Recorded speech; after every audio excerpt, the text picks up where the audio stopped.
Hello student, very good morning to all of you. आज हम again chemical kinetics की बात करने वाले हैं। कल प्रीवियस लेक्चर में हमने बात की थी किस तरीके से आप रेट ऑफ अपीयरेंस और रेट ऑफ डिसअपीयरेंस को निकाल सकते हैं किसी भी केमिकल रिएक्शन के लिए। तो हमने लिखा था rate of disappearance of any reactant that is negative change in concentration of reactant by में change in time, and if we are talking about rate of appearance of product that is equal to plus change in concentration of product by में time. हमें मालूम है कि reactant की concentration with time तो क्या करेगी, डिक्रीज करेगी, और प्रोडक्ट की कंसंट्रेशन विद टाइम क्या करेगी, इंक्रीज करेगी। तो इसी चीज़ को अगर हमें रेट को निकालना हो किस टर्म्स में, ग्राफिकल फॉर्म में, अगर आपको ग्राफ की फॉर्म में गिवन है तो आप किस तरीके से रेट ऑफ रिएक्शन को निकाल सकते हैं। तो rate of disappearance and rate of appearance. Disappearance का means concentration of reactant decreases with time and concentration of product increases with time. इसके बाद हम ऑलरेडी कर चुके हैं। तो आज हम बात करेंगे किस तरीके से आप ग्राफिकली इस चीज़ को रिप्रेजेंट कर सकते हैं कि अगर आपको ग्राफ की फॉर्म में क्वेश्चन गिवन है तो। Let we draw a graph. पहले हम एवरेज रेट ऑफ रिएक्शन की बात कर रहे हैं, ठीक है। यहाँ पर भी मैं पहले एवरेज रेट ऑफ रिएक्शन की बात कर रही हूँ। किसकी टर्म में? यहाँ पर let we draw a graph between concentration of reactant और time with respect to time, ठीक है। अगर आप देखेंगे कंसंट्रेशन टाइम के साथ रिएक्टेंट की कंसंट्रेशन क्या करेगी, टाइम के साथ डिक्रीज करेगी, है ना। Concentration of reactant with time क्या करेगी, डिक्रीज करेगी। लेकिन आप देखते हैं जैसे जैसे रेट ऑफ रिएक्शन इंक्रीज करती है या फिर जैसे जैसे रिएक्शन फर्दर मूव करती है, जब रिएक्टेंट बहुत कम हो जाते हैं तो रेट ऑफ रिएक्शन बिल्कुल स्लो हो जाती है। सिमिलरली अगर हम यहाँ पे बात करें, यहाँ पे हम बात करें कंसंट्रेशन किसकी, प्रोडक्ट्स की, और विद टाइम, तो हमें मालूम है प्रोडक्ट की कंसंट्रेशन क्या करेगी, विद टाइम इंक्रीज करेगी। लेकिन जैसे जैसे रिएक्टेंट खत्म होना शुरू हो जाएंगे प्रोडक्ट की फॉर्मेशन भी लगभग कांस्टेंट होना शुरू हो जाएगी। तो ये रिएक्टेंट के लिए है और ये किसके लिए है, प्रोडक्ट्स के लिए है। तो बच्चे अगर मैं बात करूँ किसी टाइम t1 पर, let we draw a graph. Time t1 पर कंसंट्रेशन जो है वो कितनी है, C1 है। सिमिलरली किसी टाइम t2 पर जो कंसंट्रेशन है वो कितनी रह गई है, C2। ये तो हमें दिख रहा है कि C2 is less than C1 या we can say C1 is greater than C2, ठीक है। और ये क्या हो गया, टाइम डिफरेंस। अगर मुझे यहाँ पर R average rate of reaction निकालनी है तो हमें मालूम है क्या करते हैं हम, that is final concentration minus initial concentration. Final क्या है, C2 minus C1 divided by में T2 माइनस T1, और यहाँ पे नेगेटिव क्यों, क्योंकि हम रिएक्टेंट्स की बात कर रहे हैं। Change in concentration of reactant divided by में चेंज इन टाइम। तो मीन्स मैं सिंपल क्या बोल सकती हूँ यहाँ पर, dc बाय में dt। अगर ये x मैंने यहाँ पर लिया होता तो मैं इसको बोल देती डेल x बाय में डेल t, और नेगेटिव साइन। नेगेटिव किसके लिए, क्यों, क्योंकि ये अगर बड़ा है तो ये वैल्यू नेगेटिव आएगी। नेगेटिव से मल्टीप्लाई करके पॉजिटिव, क्योंकि रेट कभी भी नेगेटिव नहीं हो सकती है। ये हमने कल बात करी थी। तो ये हमारी क्या होगी, average rate of reaction. Similarly products के केस में हमें यहाँ पर दे दिया कि किसी टाइम t1 पर, this is time t1, concentration जो है वो है C1, एंड किसी टाइम t2 पर, this is time t2, concentration है C2, है ना। अगेन C1 यहाँ पर अगर अब तो हम किसकी बात करें, we are talking about products. अब हम किसकी बात करें, प्रोडक्ट्स की बात कर रहे हैं। तो आप देख रहे हो C2 जो है this is greater than C1, C2 is greater than C1, है ना, जो T2 पर है। तो यहाँ पर हम बात करें, अगर मुझे यहाँ पर R एवरेज निकालनी है किसकी टर्म में, प्रोडक्ट्स की फॉर्म में, तो मुझे प्लस ही लिखना है। नेगेटिव हुआ तो साइन का कोई मीनिंग है नहीं यहाँ पर। तो मैं क्या लिख सकती हूँ, C2 minus C1 divided by में अगेन T2 माइनस T1।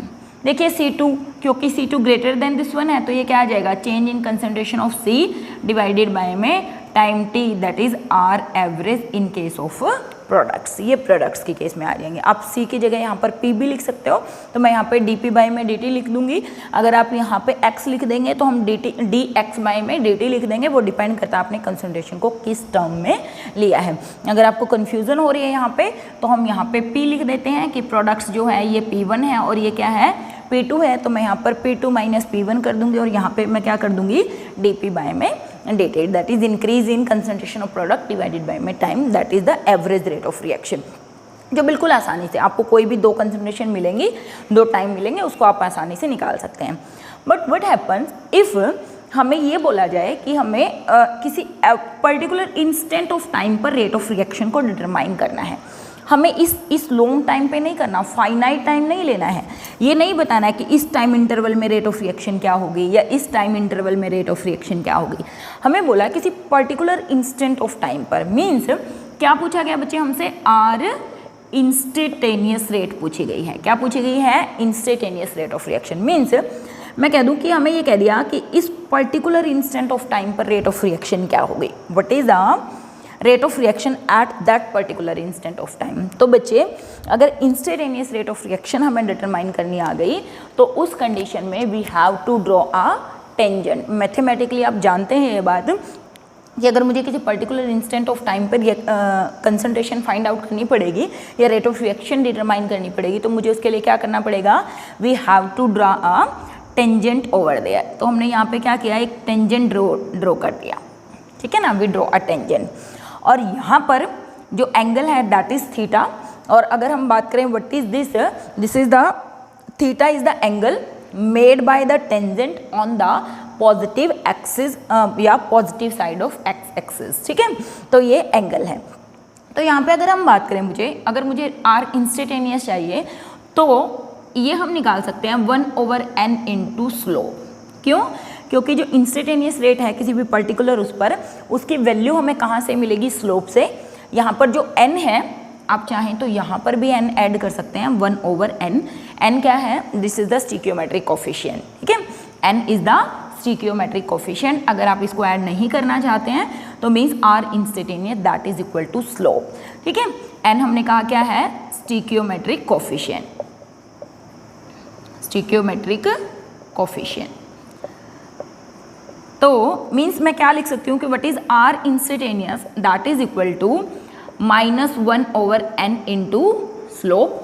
और जो स्लोप की वैल्यू है बच्चे वो कहाँ से आएगी, देखिए दिस बाय दिस, यहाँ से हमारी स्लोप की वैल्यू निकलेगी या tan थीटा से मेरी स्लोप की वैल्यू निकलेगी। मीन्स मैं ये भी बोल सकती हूँ कि 1/n इंटू dc में dt। क्यों? क्योंकि जो डेल t है इट अप्रोचेज टू 0। क्यों? क्योंकि चेंज की तो हम बात ही नहीं कर रहे हैं, हम तो एक पर्टिकुलर इंस्टेंट ऑफ टाइम पे बात कर रहे हैं। हम ये नहीं कह रहे कि 10 मिनट बाद कितना बनेगा, हम कह रहे हैं कि 10 सेकंड पर कितना प्रोडक्ट बना हुआ है, मीन्स पर्टिकुलर इंस्टेंट की बात कर रहे हैं। तो at the time delta approaches to 0, it tends to 0, it's mean that we can write delta को d से चेंज कर सकते हैं डिफरेंशियल फॉर्म में, dc बाय में dt।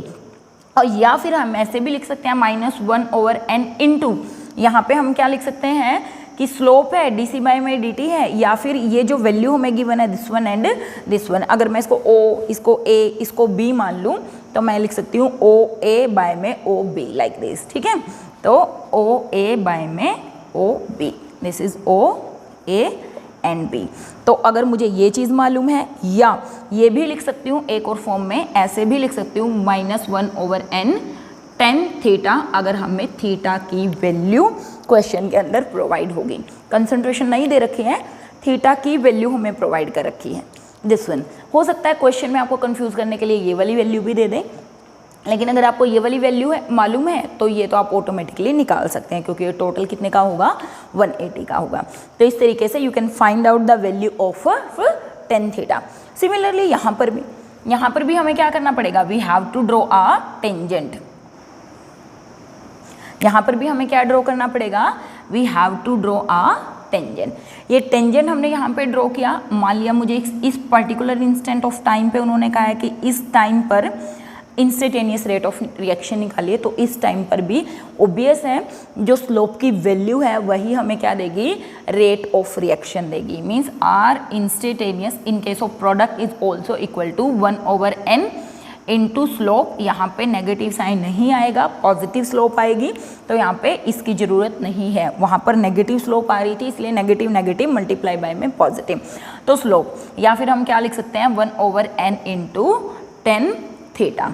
यहाँ पर भी tan थीटा क्या करेगा, पॉजिटिव एंगल हमें कंसीडर करना पड़ेगा, यानी कि यहाँ पर मैं एक और कंसंट्रेशन लेके ये जो एंगल है थीटा, ये हमें कंसीडर करना पड़ेगा, ठीक है। तो इस तरीके से हम क्या निकाल सकते हैं, instantaneous rate of reaction in terms of product, this is not average, this is instantaneous now. और प्रोडक्ट्स के केस में और रिएक्टेंट के केस में, दोनों ही केसेस में हम instantaneous rate of reaction determine कर सकते हैं। सो इस तरीके से ये जो थीटा की वैल्यू है, अगर आपको कोई भी कंसंट्रेशन प्रोवाइड नहीं है, यहाँ से आप थीटा की वैल्यू निकाल सकते हैं और इस थीटा की वैल्यू निकालने के बाद आप यहाँ पे इसको सॉल्व कर सकते हैं। और next topic is law of mass action and rate law. So बच्चे अगर हम बात करें law of mass action, this is given by Guldberg and Waage, दो नॉर्वे के साइंटिस्ट थे जिन्होंने ये लॉ ऑफ मास एक्शन दिया। अगर हम बात करें what is law of mass action, it is a quantitative relationship, quantitative relationship between rate of reaction and concentration of reactants। गुल्डबर्ग और वागे ने पहली बार एक क्वांटिटेटिव रिलेशनशिप दे दी किसके बीच में, रेट ऑफ रिएक्शन और कंसंट्रेशन ऑफ द रिएक्टेंट्स के बीच में। और उन्होंने क्या कहा कि for example let we consider a hypothetical equation AA plus BB plus C and C, it will give product, ठीक है। कोई रिएक्टेंट्स हैं जिनमें A स्मॉल b और स्मॉल c क्या है, स्टिकियोमेट्रिक कोफिशिएंट है, ये क्या देते हैं, प्रोडक्ट की फॉर्मेशन देते हैं। तो इन्होंने क्या कह दिया कि जो रेट होगी वो डायरेक्टली प्रोपोर्शनल होगी किसके, product of concentration of reactants and each raise to the power equal to their stoichiometric coefficients. देखिए वापस समझ लिए इन्होंने क्या कहा, rate of reaction is directly proportional to the product of concentration of reactants, each reactant is raise to the power equal to their stoichiometric coefficient. तो हम इसको लिख देते हैं कि what is law of mass action. It said that rate of chemical reaction is directly proportional to at fixed temperature, ये भी लिख लेना, at fixed temperature, at constant temperature, we are talking about at constant temperature, temperature हम change नहीं कर रहे हैं, we are not changing the temperature. तो at constant temperature, at fix temperature, the rate of chemical reaction is directly proportional to the product of concentration of reactants each raise to the power equal to its stoichiometric coefficient,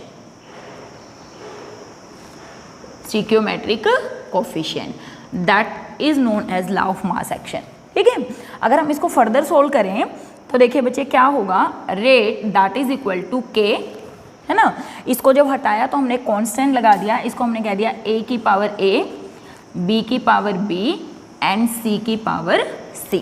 जहाँ पर ये जो k है this is called rate constant, this is also known as velocity constant, this is also known as velocity constant। आ रही है बात समझ में। इन्होंने बिल्कुल सिंपल सा कॉन्सेप्ट दिया कि रेट क्या करेगी, डायरेक्टली प्रोपोर्शनल होगी किसके, product of concentration of reactant each raise to the power equal to their stoichiometric coefficients, ठीक है। जब हमने कांस्टेंट को हटाया तो एक कांस्टेंट इंट्रोड्यूस कर दिया के, जिसको रेट कांस्टेंट या वेलोसिटी कांस्टेंट बोलते हैं। अगर मुझे वेलोसिटी कांस्टेंट को डिफाइन करना पड़ेगा कि क्या है वेलोसिटी कांस्टेंट, ये आप नोट कर सकते हैं कि वेलोसिटी कांस्टेंट क्या है। मैं ऊपर वाला रब कर देती हूँ तब तक। वेलोसिटी कांस्टेंट, अगर देखिए हमने कहा rate is equal to K, if you talk about if concentration of A is 1, B is 1 and C is 1, अगर ए, बी एंड सी तीनों की ही कंसंट्रेशन कितनी हो, 1 हो, उस कंडीशन में रेट किसके बराबर हो जाएगी, that is equal to velocity constant या रेट कांस्टेंट के बराबर हो जाएगी। And under this condition it is called specific reaction rate या स्पेसिफिक रेट कांस्टेंट। समझ में आ रही है। तो means we can write what is rate constant या what is velocity constant. Velocity constant is equal to rate of reaction equal to rate of reaction if concentration of reactant is unity.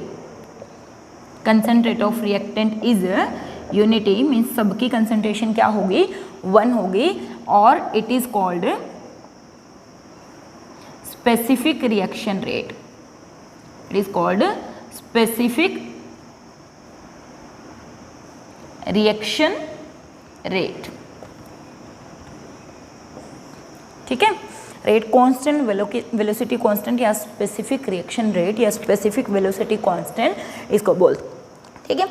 लेकिन बच्चे ये देखा गया कि गुलबर्ग और वागे ने जो ये रिलेशनशिप दी थी कि रेट ऑफ रिएक्शन क्या करेगी, किसी भी कंसंट्रेशन के डायरेक्टली प्रोपोर्शनल होगी। जैसे अगर मैं एक एग्जांपल ले दूं बच्चे इसके लिए, ठीक है, let me take a example. मैंने एक इक्वेशन दी कि N2 + 3H2 गिव्स 2NH3। तो लॉ ऑफ मास एक्शन के अकॉर्डिंग रेट लिखिए, लॉ ऑफ मास एक्शन के अकॉर्डिंग रेट लिखिए। तो बच्चे देखिए हम क्या कर सकते हैं, हमने कहा कि ये हमें क्या बताते हैं, ये हमें बताते हैं कि रेट जो है वो डायरेक्टली प्रोपोर्शनल होती है किसके, N2 and H2 and each raised to the power equal to the stoichiometric coefficient। तो इसका 1 और इसका क्या था 3, तो मैंने लिख दिया। इसको मैं हटा दूं तो मैंने कह दिया दैट इज कांस्टेंट K, ठीक है। लेकिन बच्चे ये पाया गया कि गुलबर्ग और वागे ने जो अपना लॉ ऑफ मास एक्शन दिया था वो सारी की सारी रिएक्शंस के ऊपर एप्लीकेबल नहीं था। बहुत सारी ऐसी रिएक्शन थे, हालांकि इसके ऊपर भी एप्लीकेबल नहीं था। मैं सिर्फ एग्जांपल देके आपको बता रही थी कि अगर हमें लिखना हो according to law of mass action तो हम कैसे लिख सकते हैं। मीन्स इसकी ये लिमिटेशन थी कि ये जो स्टिकियोमेट्रिक कोफिशिएंट्स मैंने यहाँ पर लगाए हैं वो एक्चुअल में जो इन्होंने कहे थे उनके बराबर होते नहीं थे। मीन्स जरूरी नहीं है कि मेरी जो रेट ऑफ रिएक्शन है इसकी पावर 1 पर डिपेंड करे और हाइड्रोजन की रिस्पेक्ट में 3 पर डिपेंड करे। तो इसी लॉ ऑफ मास एक्शन को रिप्लेस कर दिया गया किसके द्वारा, रेट लॉ के द्वारा।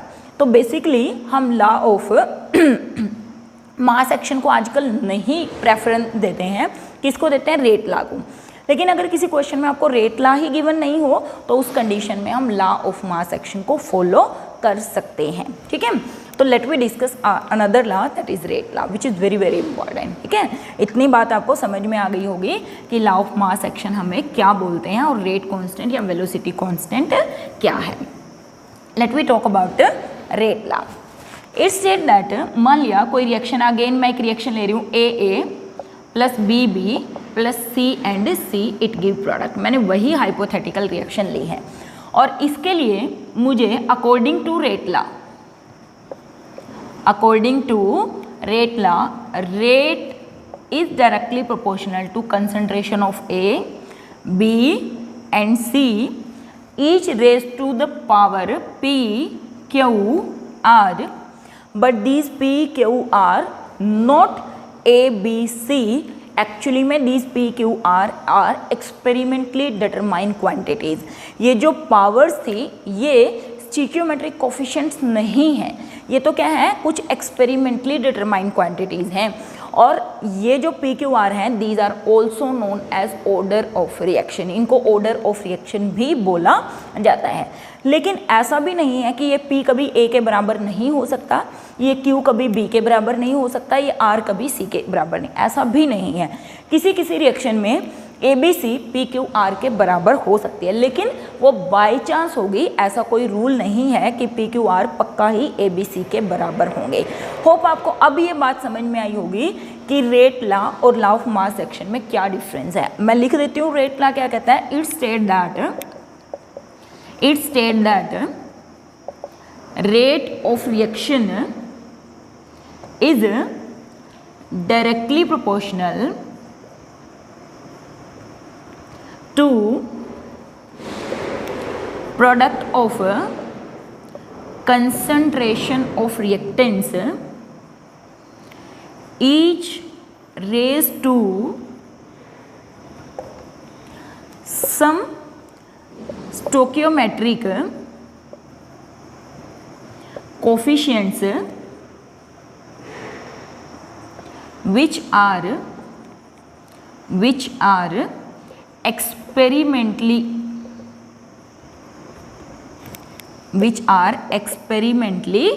derived. These may or may not equal to stoichiometric coefficients. Means A, B, C, P, Q और R के बराबर हो सकती है, लेकिन अगर ऐसा है तो वो बाई चांस है। उस कंडीशन में रेट लॉ और लॉ ऑफ मास एक्शन एक ही जैसा हो जाएगा। क्यों? क्योंकि पी क्यू आर और ए बी सी क्या हो गए? सेम हो गए। लेकिन P Q R experimentally determine, A B C are the stoichiometric coefficients. तो किसी भी रिएक्शन में हम पावर पे स्टोइकियोमेट्रिक कोफिशिएंट नहीं बता सकते हैं। हम क्या करेंगे? पी क्यू आर, जहाँ पर ये पी क्यू एंड आर ये किसको बताते हैं? They explain about the rate या फिर order of reaction with respect to A. Q क्या बताता? Order of reaction with respect to B. C क्या बताता? Order of reaction with respect to C. Means P Q and R also explain about order of reaction, order of reaction with respect to A B C respectively. ठीक है। And sum of P Q and R it will give overall order of reaction. It will give overall order of reaction. वापिस समझ लीजिए, अगर आपको समझ में नहीं आ रहा, हमने कहा कि लॉ ऑफ मास एक्शन तो कहता है कि यहाँ पे सीधा ए बी सी रख दीजिए, लेकिन रेट लॉ ये देखा गया कि जो लॉ ऑफ मास एक्शन है वो सभी रिएक्शन पर एप्लीकेबल नहीं था। बहुत सारी ऐसी रिएक्शंस थी जिसमें ये जो स्टोइकियोमेट्रिक कोफिशिएंट है ये ए बी सी के बराबर ना होकर कुछ अलग ही क्वांटिटीज़ थी। और लेटर ऑन रेट लॉ ने हमें बताया कि ये जो क्वांटिटीज़ हैं पी क्यू आर ये तो एक्सपेरिमेंटली डिटरमाइंड क्वांटिटी हैं। अगर आप मेरे से पूछ दें कि ऑर्डर विद रिस्पेक्ट टू ए क्या होगा, तो मैं कहूँगी बच्चे मुझे नहीं मालूम, जब तक आप मुझे पी की वैल्यू नहीं बताएंगे तो मैं ऑर्डर विद रिस्पेक्ट टू ए नहीं बता सकती। जब तक आप मुझे बी की पावर नहीं बताएंगे कितनी है तो मैं ऑर्डर ऑफ रिएक्शन नहीं बता सकती। जब तक आप मुझे आर की वैल्यू नहीं बताएंगे तो मैं ऑर्डर ऑफ रिएक्शन नहीं बता सकती। मीन्स पी क्यू आर जो है एक्सपेरिमेंटली डिटरमाइंड क्वांटिटीज़ हैं। कोई भी इनकी वैल्यूज़ को बिना एक्सपेरिमेंट के डिटरमाइन नहीं कर सकता। लेकिन बाय चांस किसी रिएक्शन में ये इनके बराबर अगर हो गए तो इसका मतलब ये नहीं है कि ये यही चीज़ें हैं, वो तो एक्सपेरिमेंटल बाय चांस क्या हो गया, ये एक दूसरे के बराबर हो गई। और मैंने कहा पी क्यू आर ऑल्सो क्या है? ऑर्डर ऑफ रिएक्शन को एक्सप्लेन करते हैं, ये इसके रिस्पेक्ट में, ये इसके रिस्पेक्ट में, ये इसके रिस्पेक्ट में। और ओवरऑल ऑर्डर की अगर मैं बात करूँ, ऑर्डर ऑफ रिएक्शन के बारे में भी हम बात करने वाले हैं, तो डरने की जरूरत नहीं है, ना कंफ्यूज होने की जरूरत है। तो मुझे अगर किसी रिएक्शन का ओवरऑल ऑर्डर पूछा जाए तो मैं कह दूंगी 1 2 3 इनकी जितनी भी वैल्यूज होगी। अगर मान लिया पी की वैल्यू 1 है, ठीक है, क्यू की वैल्यू 2 है और आर की वैल्यू 1 है, तो ओवरऑल ऑर्डर क्या हो जाएगा? 1 2 और 1, यानी कि टोटल 4th ऑर्डर रिएक्शन हो जाएगी। ऐसा भी हो सकता है कि इस पी की वैल्यू कितनी हो? 0 हो, इस आर की भी वैल्यू कितनी हो?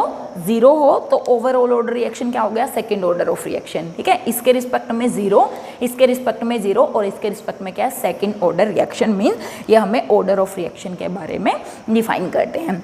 तो बच्चे अगर हम बात करें, यहाँ पर हमने 2 चीज़ें ली, ऑब्वियस है, आप कांस्टेंट को हटा दीजिए तो यहाँ पर क्या आ गया? के डैश भी आप इसको बोल सकते हैं, के भी बोल सकते हैं, तो वही है, दैट इज रेट कांस्टेंट। तो रेट कांस्टेंट के, रेट और रेट कांस्टेंट के बीच में क्या डिफरेंस होता है? तो इस कंसेप्ट को हमने बिल्कुल अच्छे से ध्यान रखना है। अगर हमें कोई ये कह दे ना किसी भी रिएक्शन के लिए क्या करिए? रेट लॉ लिखिए। ठीक है, किसी भी रिएक्शन के लिए क्या लिखिए? रेट लॉ लिखिए, या फिर रेट लिखिए किसी भी रिएक्शन के लिए। तो बच्चे हमें रेट लॉ मिलेगा, ऑर्डर पूछ लेंगे हमें, तो उस रेट लॉ से हम ऑर्डर ऑफ रिएक्शन बता सकते हैं, लेकिन लॉ ऑफ मास एक्शन का यूज़ करके हम ऑर्डर नहीं बता सकते। लेकिन अगर आपको रेट लॉ ही नहीं गिवन है तो उस कंडीशन में आप लॉ ऑफ मास एक्शन को इंपॉर्टेंस दे सकते हैं। तो let we do some examples. हम कुछ एग्जांपल्स देख लेते हैं ताकि आपको ये दोनों चीज़ें क्लियर हों। ठीक है बच्चे, आपको एक एग्जाम्पल दिया हुआ है, H2O2 2Br negative 2H positive, आपको प्रोडक्ट्स देते हैं। अगर मैं लॉ ऑफ मास एक्शन के अकॉर्डिंग रेट लिखूँ तो हमने कहा कि ये किसके बराबर होगा? K product of this and each raise to equal to stoichiometric coefficient 2 and 2, तो मैंने पावर लगा दिया। लेकिन एक्चुअली में अकॉर्डिंग टू रेट लॉ ये पाया गया कि जो रेट ऑफ रिएक्शन है that is depend on 1 power of H2O2, depend on 1 power of Br negative and depend on 1 power of H positive. Means अगर मैं इसके अकॉर्डिंग ओवरऑल ऑर्डर बताऊं तो 2, 2, 4 और 1, 5। इसके according total order of reaction क्या हुआ 5, है ना। और ये इसके रिस्पेक्ट में ऑर्डर सेकंड, इसके रिस्पेक्ट में ऑर्डर सेकंड, इसके रिस्पेक्ट में फर्स्ट। बट एक्चुअली में ऐसा था नहीं। क्यों? क्योंकि ये तो स्टिक्योमेट्रिक कोफिशिएंट थे। एक्चुअली में ये जो वैल्यूज़ हैं वो तो एक्सपेरिमेंट से डिटरमाइन की जाती हैं। तो according to rate law rate of reaction overall order of reaction is 3, जो कि सही था। इसका मतलब किसी भी रिएक्शन का ऑर्डर आप मियरली किसी भी रिएक्शन को देखकर नहीं बता सकते, वो तो हमें एक्सपेरिमेंट से पता चलेगा जब हमें किसी भी क्वेश्चन में रेट लॉ गिवन होगा। तो इसके रिस्पेक्ट में 1, इसके रिस्पेक्ट में 1 और इसके रिस्पेक्ट में भी क्या थी 1 थी। Similarly let we take another example. ये मैंने रेट लॉ के अकॉर्डिंग लिखा हुआ है। रेट लॉ के अकॉर्डिंग ये इसकी पावर 1 और इसकी भी पावर 1 पे डिपेंड करती थी। लेकिन अगर मैं रेट लॉ मास एक्शन के अकॉर्डिंग लिखूं तो बच्चे हम क्या बोलेंगे K NO2 की 2 एंड F2 की पावर 1, है ना। मीन्स इसके according law of mass action के अकॉर्डिंग तो ऑर्डर क्या है 2 इसके रिस्पेक्ट में, 1 इसके रिस्पेक्ट में, टोटल 3। लेकिन एक्चुअल में क्या है इस रिएक्शन का ऑर्डर सेकंड ऑर्डर है, 1 with respect to NO2 and 1 with respect to F2। Similarly decomposition of H2O2 in H2O and O2, this is also, अगर मैं रेट लॉ की बात करूं तो rate of reaction rate law के according H2O2 की power 1 पे डिपेंड करती है। It's mean that this is the first order reaction. लेकिन अगर मैं लॉ ऑफ मास एक्शन के अकॉर्डिंग लिखूं तो मैं क्या लिखूंगी K H2O2 एंड इसकी पावर 2, क्योंकि इसका स्टिक्योमेट्रिक कोफिशिएंट क्या है 2, मीन्स इसके रिस्पेक्ट में सेकेंड, ये फर्स्ट। तो ये सही है, ये सही है, ये गलत है, ये गलत है और ये गलत है। मीन्स हमें रेट लॉ को फॉलो करना है। बट अगर किसी क्वेश्चन में आपको रेट लॉ गिवन नहीं है और आपसे रेट ऑफ रिएक्शन पूछी हुई है और आपको रिएक्शन दे दी गई है, मीन्स ये नहीं दिया गया है, और आपसे पूछ लिया कि what is the overall order of reaction, otherwise तो आपको ये देंगे और फिर पूछेंगे ओवरऑल ऑर्डर। लेकिन अगर आपको जस्ट रिएक्शन दी हुई है और रेट लॉ नहीं गिवन है तो उस कंडीशन में हमें इसको फॉलो करना पड़ेगा। बट ऐसे बहुत कम केसेस होते हैं, ठीक है। तो now let we discuss between difference between the K and rate of reaction. Difference between rate of reaction and rate constant K। देखिए इनमें मोस्ट ऑफ द डिफरेंसेस हम ऑलरेडी कर चुके हैं, इसलिए मैंने ऑलरेडी लिख दिया ताकि ज़्यादा टाइम वेस्ट ना हो। देखिए हमें मालूम है रेट ऑफ रिएक्शन तो क्या है, speed of reaction with which the reactant convert into the product, that is called rate of reaction. हमने कहा रेट ऑफ रिएक्शन हम क्या निकालते हैं, that is change in concentration of reactant या decrease in the concentration of reactant by time या increase in concentration of product by में time. तो सेकेंड डिफरेंस वही लिखा है, measure the rate of decrease in the reactant and increase in the product with time. ये initial concentration of reactant पर depend करता है। ऑब्वियस ही बात है, इनिशियल कंसंट्रेशन रिएक्टेंट की जितनी ज़्यादा होगी रेट ऑफ रिएक्शन क्या होगी उतनी ही फास्ट होगी। क्यों? क्योंकि रेट ऑफ रिएक्शन रिएक्टेंट की कंसंट्रेशन पर डेफिनेटली डिपेंड करती है। जैसे जैसे रिएक्टेंट की कंसंट्रेशन डिक्रीज होती है रेट ऑफ रिएक्शन भी डिक्रीज होती चली जाती है। यहाँ पर हम बात करें इसकी यूनिट जो होती हैं फिक्स होती हैं, बिकॉज रेट ऑफ रिएक्शन क्या होती है, दैट इज कंसंट्रेशन बाय में टाइम। कंसंट्रेशन की यूनिट क्या है, मोल्स पर लीटर। टाइम हमने कहा मिनट्स में हो सकता है, आवर्स में हो सकता है और सेकंड में हो सकता है। तो इसकी यूनिट हमेशा क्या रहेंगी, फिक्स रहेंगी। और हम बात करें it keep on changing as the reaction progress, rate of reaction बदलती रहती है। स्टार्टिंग में फास्ट होती है, धीरे धीरे जैसे जैसे रिएक्टेंट कम होते चले जाते हैं रेट ऑफ रिएक्शन भी कम होती चली जाती है। ये सब पॉइंट्स हम ऑलरेडी डिस्कस कर चुके हैं, ठीक है। Then we talk about rate constant. Rate constant क्या है, एक प्रोपोर्शनैलिटी कांस्टेंट है जिसको अभी अभी हमने लॉ ऑफ मास एक्शन और रेट लॉ में डिराइव किया था। तो this is a proportionality constant. अगर हम बात करें ये किसके बराबर था, रेट ऑफ रिएक्शन के बराबर था अगर हर एक रिएक्टेंट की कंसंट्रेशन यूनिटी थी। अभी हमने बात करी थी rate that is equal to K, A की पावर 1 है, B की पावर 2 है। अगर ऐसे सॉरी ये भी 1 है, अगर ये भी 1 है तो ये 1 हो गया, ये 1 हो, not this one. Rate is equal to K A B। अगर ये A की कंसंट्रेशन 1 है और B की भी कंसंट्रेशन 1 है, पावर्स तो चाहे इनकी कितनी भी हो तो रेट किसके बराबर हो जाएगी, that is equal to rate constant K। Means अगर हर एक रिएक्टेंट की कंसंट्रेशन यूनिटी हो तो हम रेट को K के बराबर मान सकते हैं। Independent of the initial concentration of reactant, इससे क्या फ़र्क पड़ना है कि रेट ऑफ रिएक्शन, इसके ऊपर इनिशियल कंसंट्रेशन से तो कोई फ़र्क नहीं पड़ना है ना। तो ये क्या होता है, independent on the initial concentration of the reactant. Unit जो है इसकी बदलती रहती है अकॉर्डिंग टू, क्योंकि देखिए अगर मुझे इसकी यूनिट्स निकालनी है तो इसकी यूनिट डिवाइडेड बाय में इन दोनों की यूनिट्स, क्योंकि ये भी कंसंट्रेशन है, ये भी कंसंट्रेशन है, moles per litre moles per litre, ये मोल्स पर लीटर पर टाइम में है, सेकेंड मिनट्स में। तो ये हम निकालेंगे जब हम ऑर्डर ऑफ रिएक्शन करेंगे। तो इसकी यूनिट्स, के की यूनिट फिक्स नहीं होती, वो ऑर्डर ऑफ रिएक्शन के साथ चेंज होती रहती हैं। ठीक है, फिर हमने बात करी कि इसकी वैल्यू कांस्टेंट रहती है जब तक रिएक्शन की कंडीशन कांस्टेंट रहे, लेकिन अगर रिएक्शन कंडीशन को बदल दिया जाता है तो के की वैल्यू भी बदल सकती है। ठीक है, कुछ और बातें लिख सकते हैं हम इसके लिए, अगर हम इसकी प्रॉपर्टीज़ की बात करें या फिर इसकी इंपॉर्टेंस की बात करें। देखिए के क्या है, जितना ज़्यादा हाई होगा रेट ऑफ रिएक्शन भी उतनी ही हाई होगी, ऑल्सो हाई मीन्स के जितना ज़्यादा होगा, जितना बड़ा होगा, रेट ऑफ रिएक्शन भी उतनी ही ज़्यादा होगी। ठीक है, के हमने कहा कांस्टेंट है, किस पर डिपेंड करता है, रिएक्शन कंडीशंस पर डिपेंड करता है। It also depend on temperature, किसी भी फिक्स टेम्परेचर के लिए के की वैल्यू फिक्स होती है, लेकिन जैसे ही टेम्परेचर चेंज होता है तो के की वैल्यू भी क्या हो जाती है, चेंज हो जाती है। मीन्स के जो है इट डिपेंड ऑन टेम्परेचर और रिएक्शन कंडीशन, और के की वैल्यू जितनी ज़्यादा होगी रेट ऑफ रिएक्शन उतनी ज़्यादा होगी, के की वैल्यू जितनी कम होगी रेट ऑफ रिएक्शन उतनी ही कम होगी। तो these are some of the differences between rate of reaction and rate constant. तो बच्चे ये टॉपिक था आज का, थोड़ा आसान ही टॉपिक है, सिंपल क्वेश्चंस यहाँ से बनते हैं।